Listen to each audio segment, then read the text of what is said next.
The pleasure trap is the hidden force that undermines health and happiness.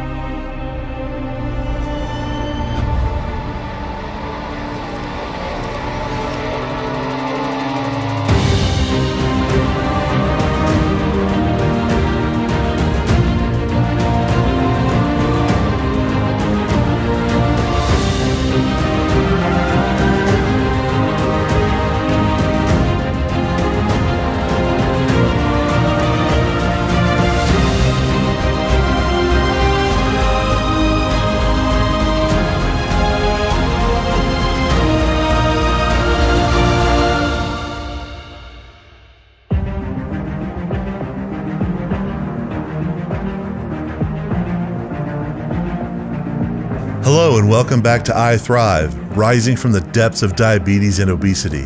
I'm your host, John McMahon. I'm 120 pounds overweight, and that makes me morbidly obese.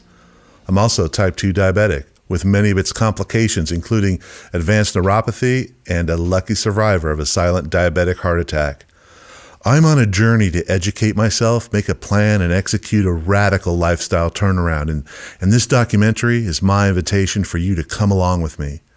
In our last episode, we stepped right into the middle of the low-fat, high-fat debate. Well, it's more of a religious war than a debate. And by no means was I able to fit everything I learned into one episode. I have enough content from the most brilliant minds on this topic to create its own series, and maybe I will. However, by the end of this series, you'll find out what they are both missing. Thank you for joining us in episode 5, Treating the Cause, Eating to Live, and Choosing to Thrive. Now let's cut to Dr. Susan Pierce Thompson and begin the second half of this series, learning about what our brain has to do with the diabesity trap. I'm Dr. Susan Pierce Thompson. I'm the founder and CEO of Bright Line Eating Solutions, which is a company dedicated to helping people lose all their excess weight and live happy, thin, and free. I came to this through my own painful, long journey with food addiction and then an academic history where I studied brain and cognitive sciences, got my PhD in that, was a tenured psychology professor, and taught the psychology of eating. And a few years ago, those worlds merged, and I decided to write a book about what I knew about how the brain blocks weight loss, and here we are. A recent study in the New England Journal of Medicine showed that there are over 700 million obese people in the world now, 108 million of them children. And in the last, bunch of decades, since 1980, obesity has more than doubled in 73 countries around the world. It's not just a Western American phenomenon. This is absolutely a global epidemic. I guess that makes it a pandemic. And I'm thinking about those 108 million children. I was overweight as a kid, but not overweight enough to be called a fat kid. I was just chunky. I was fleshy. I was unpopular for other reasons. I was unpopular because I was obnoxious. But I'm thinking today about the kids who are obese, and I'm thinking about their futures, how they're likely to develop diabetes in their 20s or 30s, be facing blindness and leg amputation, before midlife. But I'm also thinking about their childhood and what it's like to grow up obese. I don't know what it's like to be an obese kid, but I do know what it's like to be obese in your 20s. And what I remember is every moment of every day being colored by being in an oversized body, like every moment of every day, from first thing in the morning when I couldn't get out of bed because I was exhausted and in pain, to the next moment when I got out of bed and tried to get my slippers on, but I couldn't bend over. So I had to shuffle around to get my slippers on my feet.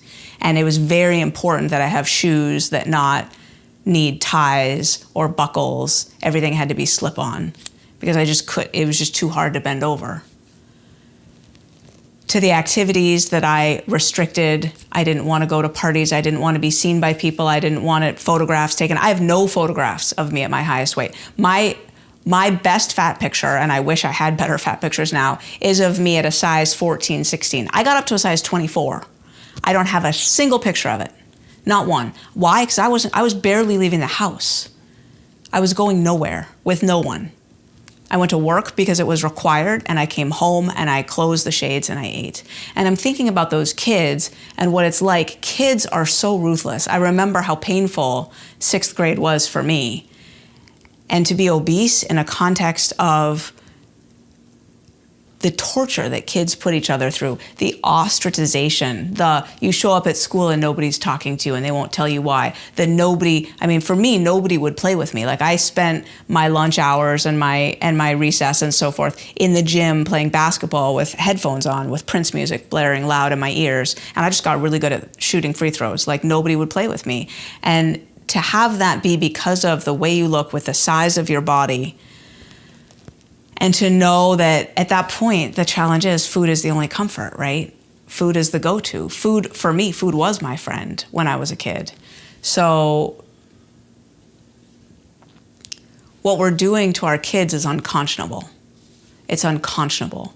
The first food that we feed kids, think back, parents, what's the first food other than formula or breast milk? Well, formula, forget about it. Sugar's the first ingredient. But if you're breastfeeding, after that, what's the first food? It's rice cereal. What's it made out of? Rice flour. First ingredient, the only thing that's in it, rice flour. That's the first food we feed our kids. We get them hooked on sugar and flour at 6 months old. And for almost everybody in our society, they don't go a single day without eating sugar and flour from then on. And then we have this great new invention. I don't know when it wasn't there in my childhood. So sometime between when I was a kid in the 80s and today, we invented kids' restaurant menus. And all that's on there is junk. We indoctrinate our kids that the only thing that their palates can tolerate is junk food. If it's not mac and cheese or pizza or chicken nuggets or spaghetti, it's not on the menu, right? It's absolutely criminal what we're doing to our kids. And we have a culture where you can't say no thank you to pumpkin pie on Thanksgiving without being heckled. Like, come on, you're not gonna diet on Thanksgiving. Like, what do you think you are, right? Like, relax, be with us, And no understanding that we have poisonous drugs in our midst that are causing, millions of people, 4 million deaths. This New England Journal of Medicine study found that 4 million deaths can be attributed straight up to obesity each year. Just huge. And it's the biggest killer amongst us. And we have no concept of making it safe and morally acceptable, socially acceptable to eat healthy food 365 days a year. No understanding that kids will eat like we eat, and we need to expect them, to eat apples. Like, kids like apples. My kids like Brussels sprouts and broccoli. I don't mean to brag, but I never pushed it on them. I eat them almost every day. So they eat them. They think they're exciting. They beg for Brussels sprouts. It's kind of weird. So I'm just saying, our conceptions of what kids will eat are way skewed, right? And we just pander to the lowest common denominator, and we're torturing our kids. We're just torturing them. It's just awful. So there's 3 main ways that the brain blocks weight loss. It has to do with willpower, it has to do with insatiable hunger, and overpowering cravings. So I want to take those 3 and go deep on them. I wrote a book about this. I obviously can't cover a whole book, in a few minutes, but I want to at least give you the overview. If you want more, you can go to the book. But basically, our brains are actively blocking our weight loss. So what that means is that when you're asking someone who's obese to eat a calorie-restricted diet, what you're basically asking them to do is hold their breath while they run up 12 flights of stairs. It's just not possible, because the brain is going to demand what it needs, right? You'll get to the first flight and you'll start to breathe. There's just no denying the brain what it has decided it needs to survive. And there are changes that go on in the brain based on the foods that we're eating that result in the brain actively blocking our weight loss, resulting in weight loss being impossible. Now, if you think that this is extreme or far-fetched of a hypothesis, just look around you, right? How many of the obese are getting into a right-sized body? 1% per year, and 99% of those 1% gain it back over the next few years. So nobody is succeeding at this, and there is a reason for it. The brain is blocking weight loss. So let's take these 3 ways that the brain blocks weight loss. Let's take them one at a time and walk you through it. So the first way is willpower. Now, it has to do with how willpower is wired in the brain, what it actually is. Turns out willpower is a thing. It's actually a measurable brain function, and it lives in the anterior cingulate cortex, which is kind of like, a few centimeters right behind here. It sits right behind the prefrontal cortex. And the anterior cingulate cortex regulates a lot of things, but it's a very sensitive little part of the brain. It's sensitive to glucose fluctuations. It grinds to a halt if there isn't much glucose around. And it's also sensitive to how heavily it's being taxed. So it just starts to work very, very slowly and inefficiently and poorly when it's facing heavy demands. What that means is after about 15 minutes of heavy use, it stops working properly. And the challenge is that this part of the brain regulates a whole bunch of things. It regulates willpower, like resisting things, like resisting temptations, but it also regulates decision making. It regulates emotional regulation. It regulates task performance. So let me give you an idea of some of the tasks or daily activities that are going to tap the anterior cingulate cortex. Checking email. That's making decisions, right? Email comes into your inbox. Who is it? What do they want? Do I care? Am I going to read it now? Read it later? Reply all? Am I going to file it? Am I going to delete it? You just made like 9 decisions just to process one email. So you're sitting in your office and you're processing email for half an hour. Your willpower is shot, like it's gone. Now you sit in traffic for a little bit, right? Oh, first you have an uncomfortable interaction with a coworker or a boss on the way out of work, and like you're using emotional regulation because what you really want to say is like a bunch of expletives, and you can't say that. So you're engaged in emotional regulation to be appropriate. Now your anterior cingulate cortex is more shot. You get in the car, you're in traffic, just to not flip people off and cut them off in traffic. There's more willpower regulation. Now you get home, and if you've got kids, forget about it. It's lights out, right? Kids are the classic example of emotional regulation. If you spend any time during the day doing an Excel spreadsheet, public speaking, that's performance, right? You have to be careful with, not saying too much or making sure the numbers are going in the right cells. That's going to deplete your anterior cingulate cortex. It's no wonder that you get home and you decide to order a pizza for dinner. Like literally at that moment where you're deciding what to eat, you have no access to the part of the brain that would allow you to make the right decision. So the fact that you know a lot about nutrition, the fact that you know what you should be eating, the fact that you're aware of the whole landscape of healthy food versus unhealthy food is completely irrelevant to actually making the right choice in the moment. So this is one of the biggest things that I want everyone, especially people who, espouse healthy eating, right, from on high, like I just want to say, it's not that people don't know what to eat. I mean, some of that is going on for sure, and I'm glad that there are people who are helping people to be educated about what to eat and what not to eat. But the issue is implementation over the long term. Like you can't actually expect people to go out with this newfound knowledge and be making the right choices a month from now or even a week from now. No amount of desire to do it will solve this willpower depletion problem. Like it is a serious problem. How are we not just screwed then? Well, there are some solutions. What you need to do is you need to take your eating out of the anterior cingulate cortex, meaning out of the realm of choices and willpower. You need to just assume that you're going to have no willpower to make a good choice, and you need to find a workaround. You need to find a hack. And the hack is something called automaticity. It has to do with habits that are so ingrained that they're not happening in the realm of choice and willpower. They're happening in the realm of the basal ganglia, which just executes automatic sequences, like brushing your teeth, right?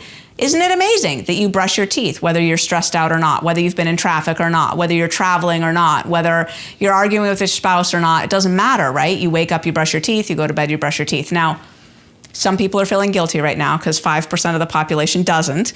But just saying, for 95% of us, we can relate to the notion that we're going to be, brushing our teeth kind of no matter what. It doesn't really matter what our circumstances are. That's the way Bright Line Eating works, and that's the way I like to get people to organize their food. So you can do it. You have to set up the system, just like you have to teach a 6-year-old to brush their teeth every day, and it takes a long time for it to be automatic for them. You need to set up the system, but you can get breakfast so well oiled that you eat it that way, and it doesn't have to be exactly the same foods. There's some tricks to like how do you swap out what exactly you're eating within the same system, but you can make that so automatic that it's happening like brushing your teeth. Like you haven't thought about it at all, and it's just happened perfectly, exactly what you want to be eating in alignment with your values. Breakfast, lunch, dinner, boom, done, solved. It involves planning. And it involves preparation because you're not making decisions in the moment. Sticking to the bright lines and being mindful of food addiction as a player in the obesity epidemic turns out to be a really necessary component, not for everybody, but I would say for the majority of people who are struggling with their weight. I think that diabetes and obesity are raging out of control because of the proliferation of sugar and flour. Sugar and flour are drugs, basically. And if you think about what a drug is, heroin and cocaine are drugs. And if you think about where they come from, right, they're these white powdery substances, but they come from plants. Cocaine comes from the coca leaf. And in the Andes Mountains, people chew coca leaves and they don't get addicted to them at all. There's actually research studies published saying they're not addictive. They give a little bit of a lift, like maybe drinking half a cup of caffeinated tea, and they make your cheek a little numb, but they're really not addictive. But if you take the inner essence of that coca leaf and you refine and you purify it down into a fine white powder, you take a normal plant, a fine plant, and you turn it into a drug. And heroin is the same way. Heroin comes from poppy plants. And you can sit in a field of poppy plants and eat them all day long, and you will fail a urine test for opium, like you will fail a drug test, but you won't have gotten high in the process, and you certainly won't be breaking into your grandmother's house to steal her VCR to sell it for heroin, right? You don't become a heroin addict off of eating poppies. But if you take the inner essence of that poppy flower and you refine and purify it into a fine powder, you've now created a drug. And so we're taking wheat and we're taking sugarcane and we're taking beets and we're taking corn and we're taking beans and we're taking nuts and we're taking all of these normal, healthy plants, and we're taking the inner essence, we're extracting out just the inner essence, and then we're refining and purifying it into a fine powder, and we're taking plants and we're turning them into drugs.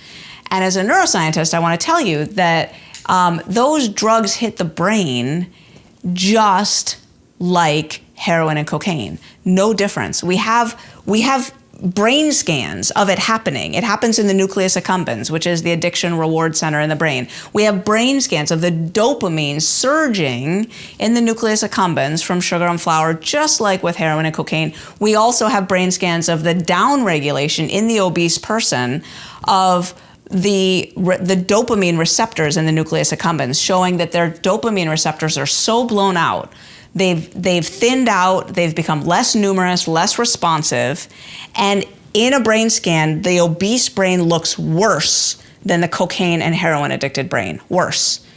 Not by a lot, they look pretty similar actually, but the obese brain is, to my eye, a little worse.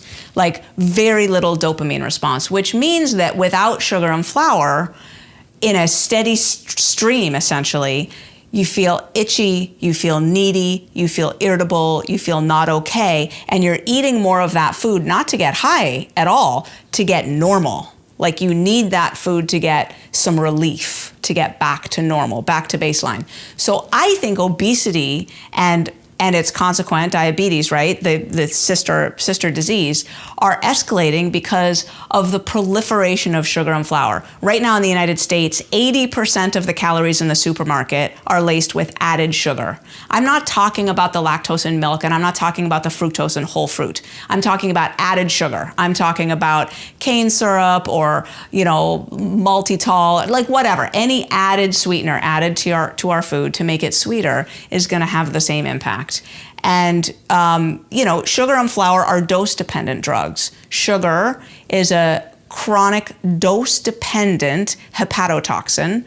Dose-dependent means it depends on how much you take. Like, yeah, in the 1950s, people ate sugar, but they ate mostly real food and some sugar, right? Now, 80% of our calories are laced with sugar. So the obesity epidemic and the diabetes epidemic are purely because of the volume of processed foods, sugar and flour, that we are now consuming, and the fact that we have gotten hooked on them to the point where we can't stop as a society. And that's what happens when you consume too much of these drugs, is you get diabetes. I've been addicted to crystal meth. I've been addicted to crack cocaine. And I've been addicted to food. I've been addicted to sugar and flour. And in my experience personally, food was worse. The sugar and flour took me down harder. They were way, way, way harder to quit, way harder to stay quit from, and way more isolating in the sense that nobody, except the people that have it themselves, nobody understands food addiction. It's a profoundly embarrassing and shameful thing to be afflicted with, because if you haven't had it yourself, you don't understand.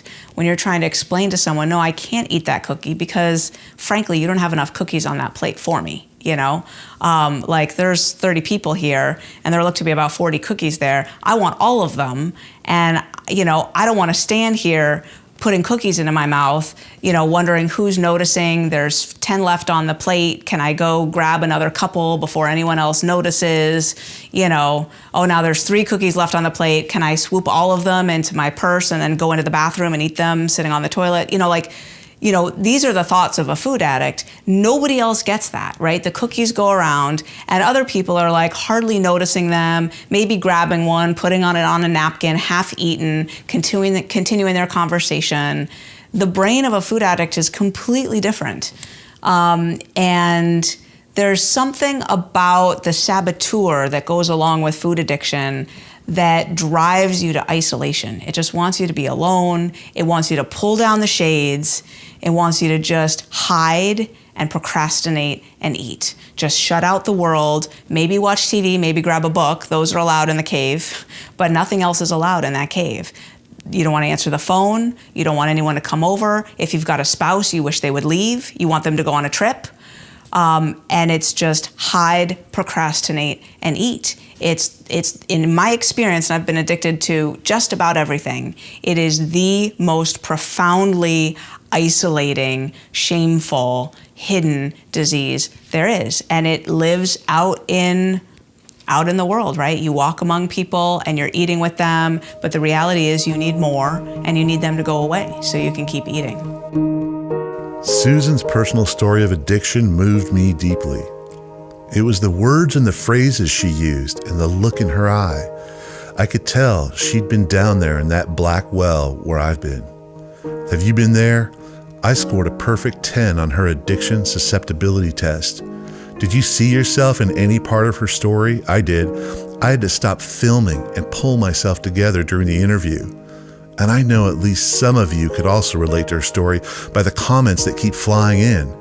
I can't wait until I have more time to dive into the community and find out and gather up your biggest challenges and questions, and then reach out to all these experts and further refine our understanding of this topic. Together, we'll discover solutions that will inform our own personal plans in a continuous cycle of learning and adjusting to meet our own unique needs. This is something that I learned from a person I look up to like a hero that you got to meet in episode 1. Retired Navy SEAL Commander Mark Devine from SEALFIT. He taught me this feedback process from a tool they use in the Navy called the OODA loop. and I'm implementing that process in our tight-knit community. I invite you to join our community and support this mission that is already helping others, judging by many of the comments I've had a chance to briefly look at. When you own the entire series with the full interviews, transcripts, and MP3 audio, it can be your personal encyclopedia Diabetica Obesity, a resource you can go to anytime to make sure you have the maximum protection during this pandemic, like The Pleasure Trap with Dr. Goldhammer up next. For the past 33 years, we've been working with people that have these diseases of dietary excess. It used to be that conditions like diabetes and high blood pressure, autoimmune diseases were rare, that people that got those conditions were few and far between. In fact, we used to call those people kings because it was only the wealthy elite that could indulge in the dietary excesses that led and lead to these problems. Today, though, we have an epidemic. In 1986, there wasn't a single state in the United States that more than 14% of the population was obese. Today, 71% of the population in the United States are overweight or obese. By any definition, it is an epidemic. And it comes about in part because we changed the nature of the food that we eat. We've started adding chemicals to the food that artificially stimulate the dopamine production in the brain in human beings. That dopamine is associated with pleasure. It makes food taste good. We like to indulge in that. We like the way it makes it feel. The consequence is obesity. The chemicals that I'm talking about that we're adding to our food supply include sugar, oil, and salt. So this modification of highly refined foods rather than whole plant foods that might have been more consistent in the past is leading to an epidemic of obesity and the diseases associated with obesity, not the least of which is diabetes. Perhaps more than any of the other conditions that we're seeing right now, diabetes is perhaps that's increasing the most rapid and is going to have the most consequences. What are we going to do about it?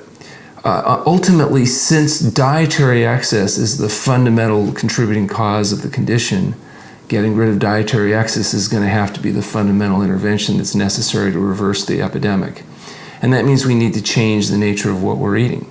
We have to get away from the animal-rich, highly processed sugar, oil, salt diet and getting back to whole plant food diets that are SOS-free. SOS is the international symbol of danger, and it stands for salt, oil, and sugar.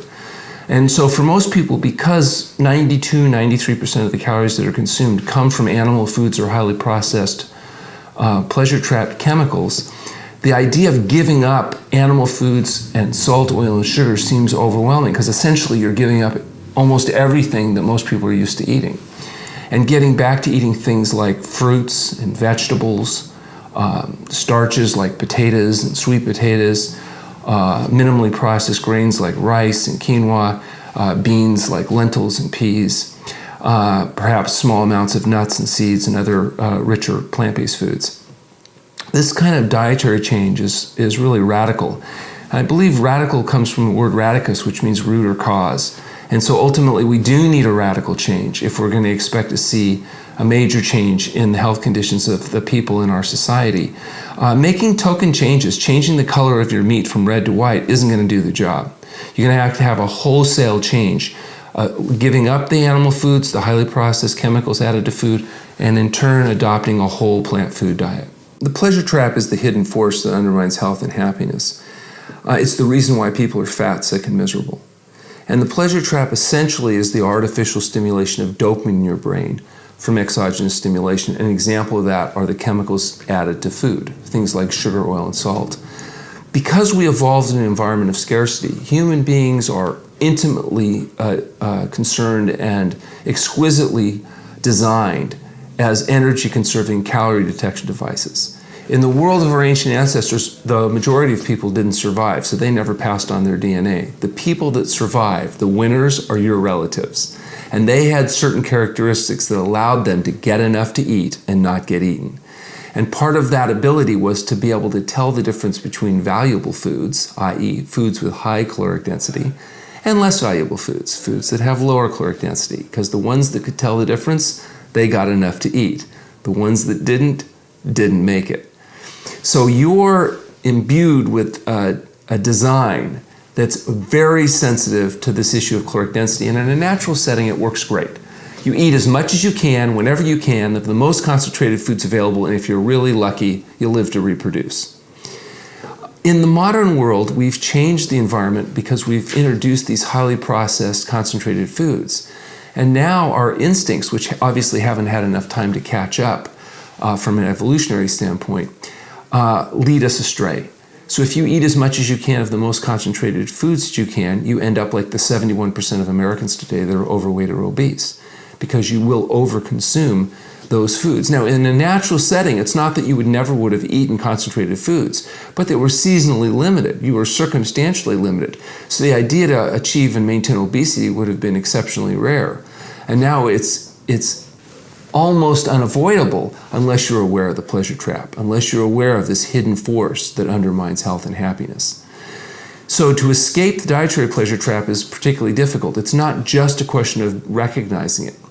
You also have to realize, just like an alcoholic can become physiologically addicted to alcohol, that is, they'll drink not only to feel good, but to avoid feeling bad, the hallmark of addiction and withdrawal. A person that's addicted to the dietary pleasure trap now has to continue to eat concentrated amounts of concentrated food without, otherwise they're going to experience withdrawal effects because they're literally addicted to this artificial stimulation. So one of the important things is to recognize the pleasure trap, and then the second problem is developing a strategy not only to escape it, but then in order to stay away from it, maintain an environment that's going to be conducive to optimum health. For example, an alcoholic that doesn't realize drinking is the problem, that's making their life less than desirable, is unlikely to be successful in deciding to quit drinking on their own. If they become aware that, oh, the drinking's the problem, it's not that easy to just say, oh, it's the alcohol, no problem, I won't drink anymore. Even though that's a simple solution, it's not an easy one to implement.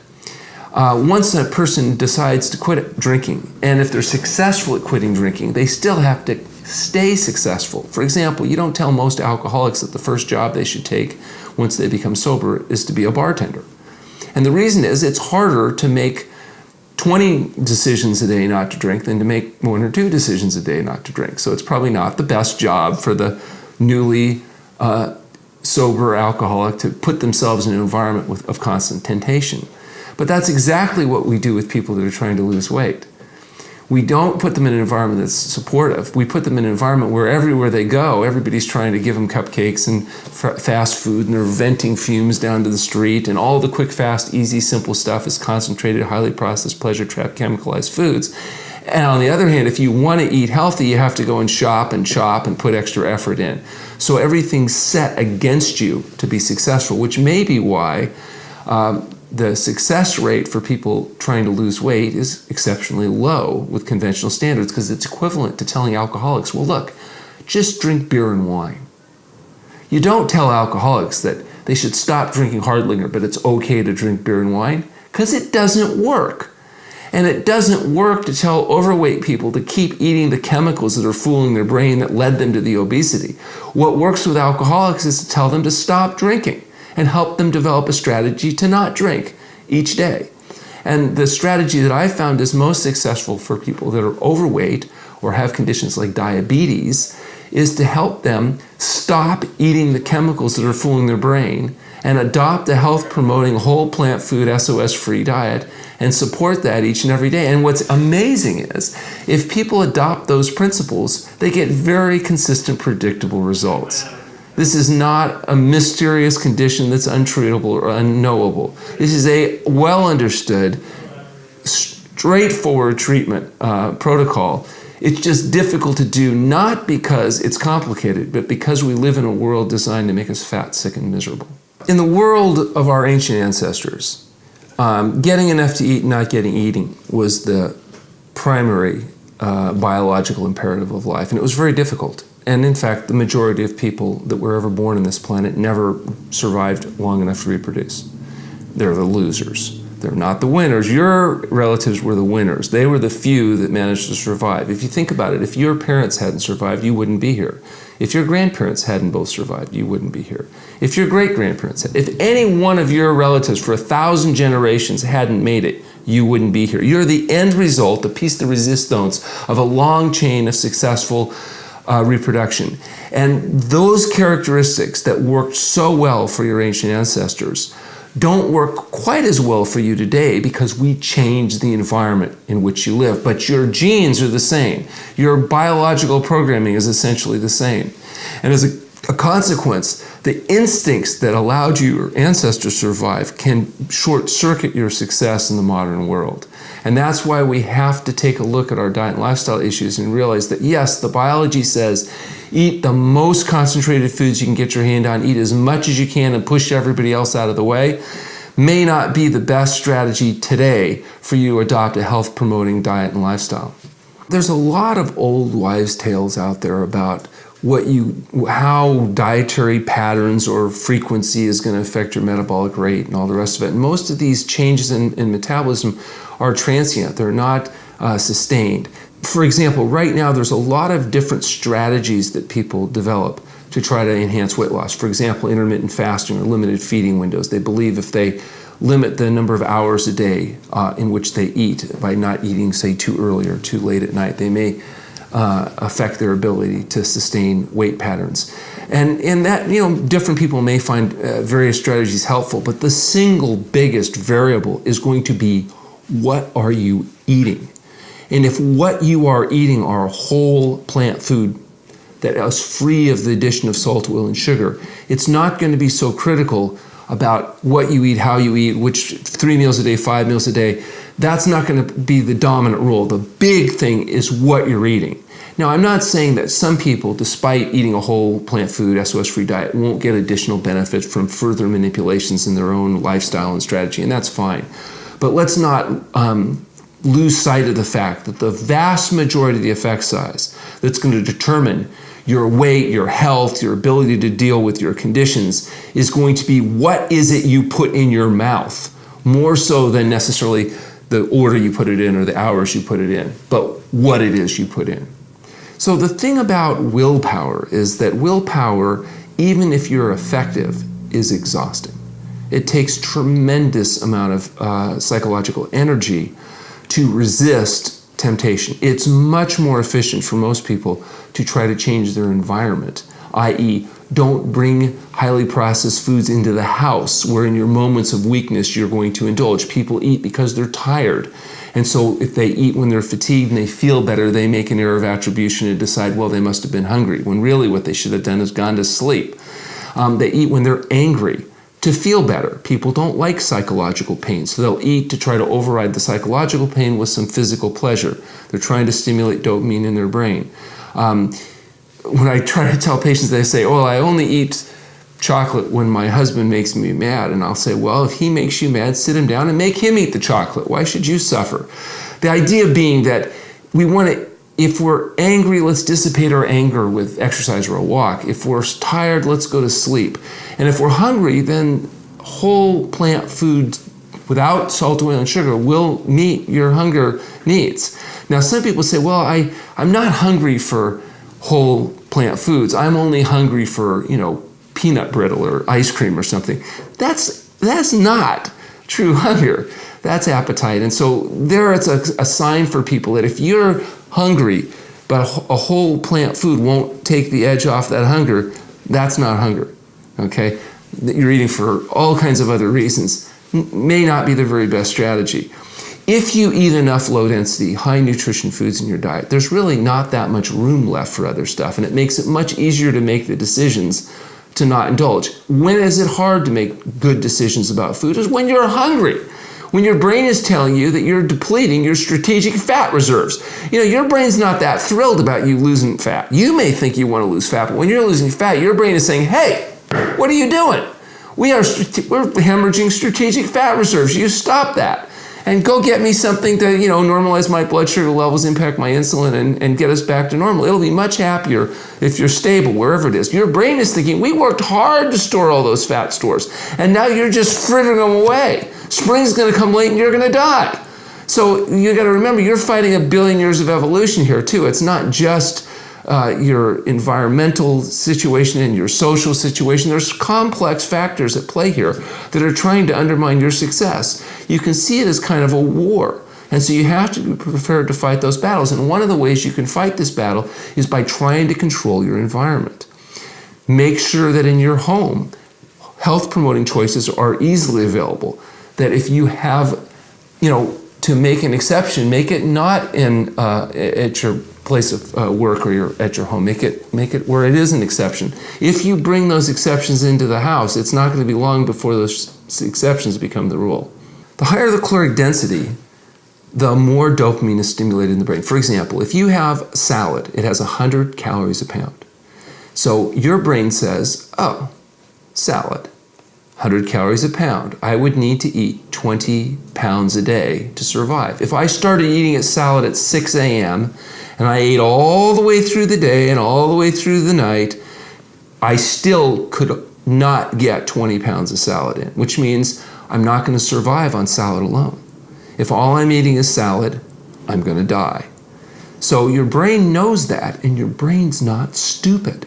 So when you put salad in front of your brain, it says, oh, okay, fine. If there's nothing else to eat, I'll have some salad. But it's not going to be excited about it. Even though salad may be extremely nutritious food, it has fiber, water, minerals, all kinds of great stuff, it doesn't have the caloric density. Fruit, on the other hand, has 300 calories a pound. It has 3 times the caloric density of salad. And to most people, it tastes a lot better because it does have a higher caloric density. So your brain squirts out a little more dopamine. You get a little more pleasure. The higher the caloric density, the more dopamine, the more pleasure, the more you like it. That's part of what liking food is. Potatoes, rice, and beans have 500 calories a pound.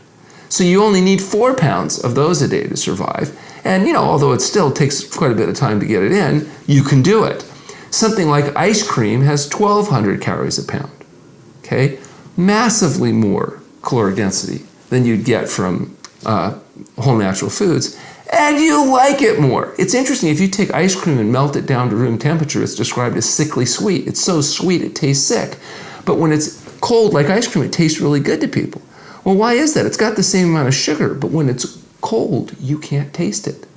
You are not really good at detecting something that's artificially cold like ice cream. When you warm it to room temperature, you can taste what's there, and it makes you sick. It makes you just as sick when it's cold, but you don't know it because you've bypassed your normal filtration mechanism that tells you that something's too much or too little. Something like bread has 1,500 calories a pound, and that's before you turn it into a butter boat and put coagulated cow pus all over it. At 1,500 calories a pound, because this is a product that's been ground into a flour, dehydrated, it's hyper concentrated, it's very appealing. At 1,500 calories a pound, you only need a little over a pound a day in order to meet your caloric needs. Yet 500 calories of bread only takes about a third of the volume of the stomach, whereas 500 calories of potato will fill the entire stomach up. So you can see the more processed foods are, the more likely you are to overeat them. Something like pure sugar is 1,800 calories a pound. So you expose yourself to pure sugar, your brain is squirting out all kinds of dopamine. That's why you can take almost any highly processed food, put enough sugar on it, and people will think it's appealing. And something like chocolate has 2,500 calories a pound. I mean, you might as well just melt it down and rub it right on your belly and hip where it's going to end up. At least then you could wash it off and not carry it around all week. There was an interesting survey of women. They asked women, which would you rather do, have mad, hot, passionate sex or eat chocolate? The 2 most common responses, what kind of chocolate and how many pieces are we talking about? These concentrated foods are highly appealing because they artificially stimulate dopamine cascade in the brain. The more dopamine, the more pleasure, the more you like it. And just like any addict, now you're taking foods not only to try to induce the positive response, but you actually continue to eat to avoid the withdrawal effects, the hallmark of addiction. So although it may be less intense than some of the recreational drugs people use, it's still working on the same neurocascade. So, again, people love good news about their bad habits. They're always trying to find some reason to justify their bad habits. Red wine, it's got resveratrol in it. Yeah, there's a little bit of an antioxidant in resveratrol. It comes from the skin of grapes. If you want resveratrol, eat some grapes. You don't have to drink wine with all of its health-compromising components, including the fact that it's got 7 calories per gram. It's almost as high a caloric density as pure fat. It's why men get those really attractive beer bellies when they drink enough alcohol. The idea of, they'll say, well, it thins the blood. Well, does it?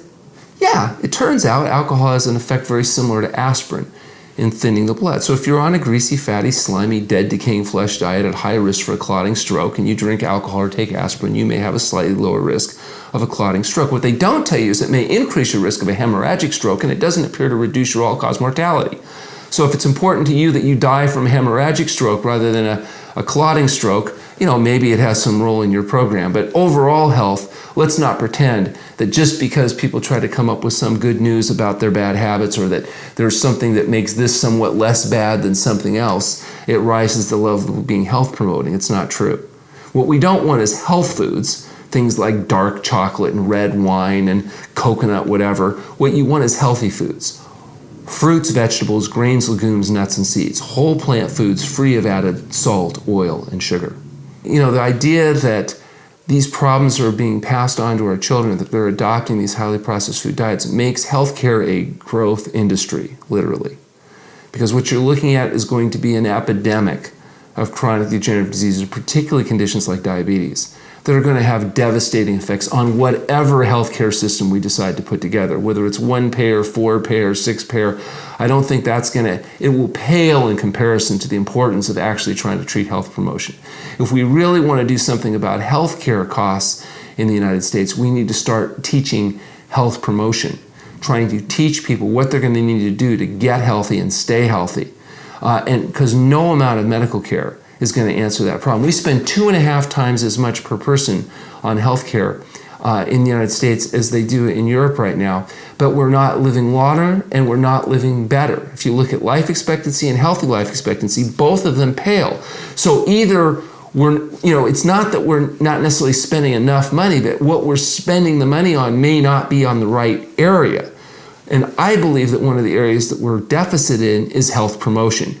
Teaching people that health is a result of healthful living, and the focus should be on diet, sleep, and exercise. There's always been a lot of propaganda around food and what you can or should eat. And my colleague, Dr. John McDougall, likes to say that people love to have good news about their bad habits. And basically what you have right now is a lot of competing interests. People, for example, that are trying to defend the products they sell, the meat, fish, fowl, eggs, and dairy products. Those industries are, diligently out there trying to support their products as being health promoting. You have the processed food industry, which is heavily involved in promoting heated, beaded, treated, chopped, diced, processed crap, pretending that it's like good for you because they've fortified it or they've, made it higher in this or lower in that. The bottom line is what we need to do is adopt a whole plant food, SOS-free diet. The problem is there's not a lot of people that are financially benefited if everybody starts going back to eating whole plant foods that are sugar, oil, and salt-free. So you're not going to see a lot of advertising and promotion, marketing, and nonsense. And of course, there's always people trying to tell you that you can get what you want without having to pay the price, and promising you that you can go on the dead Dr. Atkins diet or the, whatever it is. And it's going to get you what you need. The problem is it's not true. Health results from healthful living. Healthful living involves diet, sleep, exercise. So if you want to get healthy, you have to pay the price of living healthy, and that means you adopt a health-promoting diet. From my viewpoint, a health-promoting diet is a whole plant food diet that's free of sugar, oil, and salt. We can talk about sleep and the importance of sleep, that people get enough rest, that they wake spontaneously feeling refreshed. And in terms of exercise, that you do what it takes to build flexibility, strength, as well as aerobic conditioning. These are not complicated issues, but they're difficult for people to do because we live in a society designed to make people fat, sick, and miserable, and to give them what they want, not what they need. And what people want is to be able to indulge in their pleasure trap behaviors without actually paying the price. And what they need is to understand the nature of the pleasure trap. Well, if a person's on a standard American diet, if they're on kind of that SAD diet, there's almost nothing they can do that's going to not be an improvement. And so it's certainly easy for people to make errors of attribution and decide because they're on a diet that's somewhat less bad than the diet they were on before and they're starting to get some clinical improvements, therefore they found the answer. The problem is many of those changes are going to be transient and they're going to be helpful to a certain degree. So something being less bad doesn't make it good. It just makes it less bad. What we really want to do is encourage people to adopt a health-promoting diet. And again, If people adopt a whole plant food, SOS-free diet, what happens is they will get consistent, predictable results, and they'll be able to sustain those results long-term without compromising their health. There's a lot of things that you can do. For example, if your only goal is to lose weight and you're not worried about health, there's lots of things that are effective at losing weight. You can cut your thigh off at the hip and be 40 pounds lighter by morning. That doesn't necessarily make it health promoting. Look at these people that adopt drug addiction as a behavioral pattern. They become oftentimes very thin. Doesn't make it healthy. People can adopt a greasy, fatty, slimy, dead, decaying flesh diet and proportionally lose some weight, but that doesn't mean they're not going to necessarily pay a price for it. The idea isn't just to lose weight, it's to hopefully get healthy. And getting healthy, it means adopting a health-promoting diet and lifestyle. Unfortunately, the changes with diabetes tend to be slow. They're insidious. And so it's not something you go from one day to having no symptoms to the next day necessarily being devastated. Many times these changes are slowly progressive. So as people gain weight and their insulin resistance starts to increase, they'll notice changes oftentimes in terms of energy, fatigue, concentration.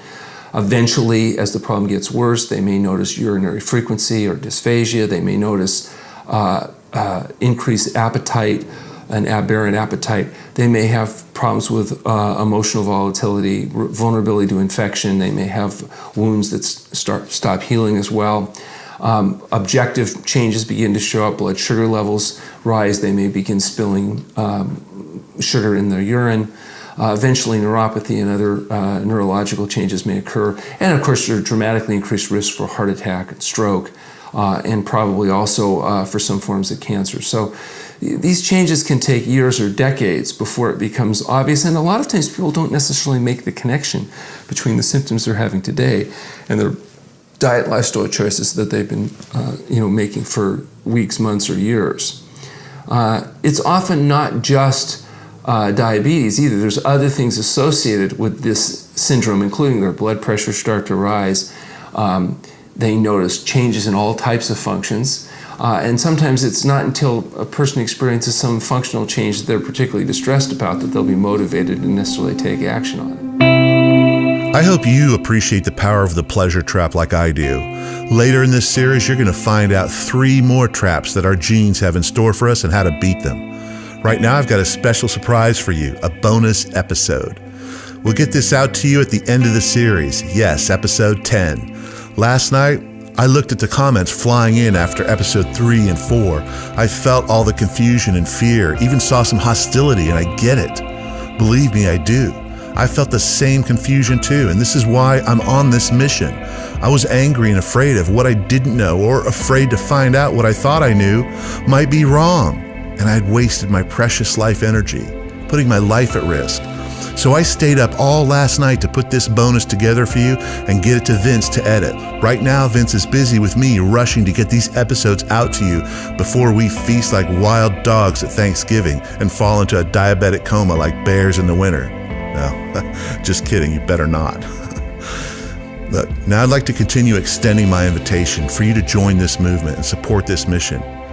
This will help the world rise from the depths of diabetes and obesity. And when you support this cause by owning the complete series, you can reference it at your own leisure to inform your own plan to wellness and share it with a loved one to help them inform their own plan. Your support allows us to stay on top of the research and spread our findings for free like we're doing right now, and even do some research of our own to fill in the gaps where we find out there are gaps to fill together. Also, a portion of each sale gets donated to charities that are helping people every day prevent and reverse diabetes and its complications and find relief from their pain and suffering. Coming up in episode 6 tomorrow, we'll introduce the other environmental factors that can contribute to our diabetes and obesity, which we know now is the birthplace of a host of disorders called metabolic disorder. Moms are going to find out what they can do now to protect generations of their children. And we'll also discover how to protect ourselves from 3 hidden toxins that have spread across the globe and 2 detox mechanisms we need to be aware of that help keep us clean inside. Thank you, and I'll see you in the next episode.